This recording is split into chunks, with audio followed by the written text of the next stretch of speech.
ناوي اسددها هي وفوائدها يبقى يتحسب هنا ويتحسب هنا. تمام.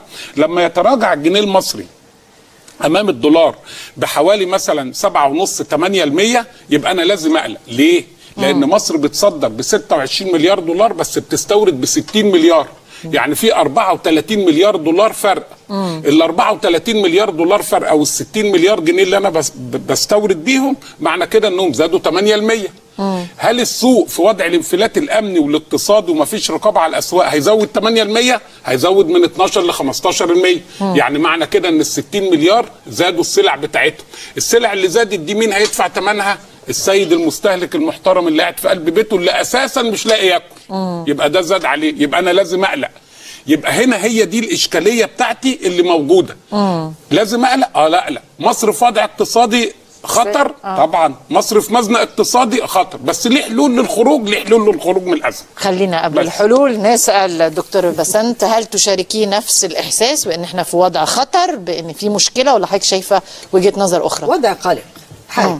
مش درجه الخطر يعني لا مش لدرجه الخطر. يعني حرج، مفيش جدال. محدش يقدر ينكر لسببين. احنا قعدنا 30 سنه بنعمل نمو بس ما بنعملش تنميه. وبعدين بقى لنا سنتين دي ثوره بكل محاسنها ومساوئها. مفيش شك ان الاقتصاد في السنتين اللي فاتوا كان مضطرب.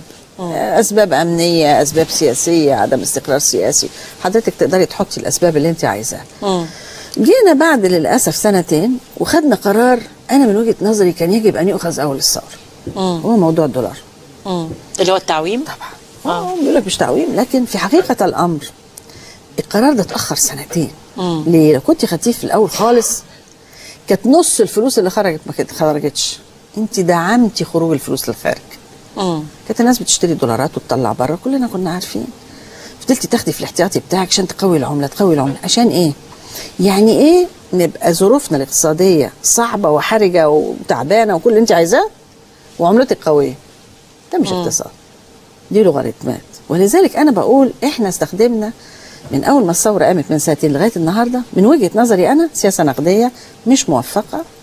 والقرارات اللي اتخذت دي لو كانت اتخذت من سنتين ما كانش الاحتياطي ده كله خرج، ما كانتش الفلوس دي كلها خرجت من مصر، وكنت قدرتي تعمليها بالتدريج.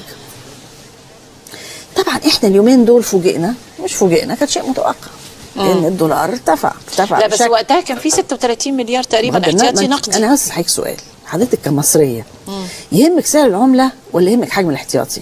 امان للبلد يعني. ايه اللي يهم اكتر؟ حجم الاحتياطي. يعني مثلا الصين عندها سعر عمله متدهور لكن عندها احتياطي رهيب.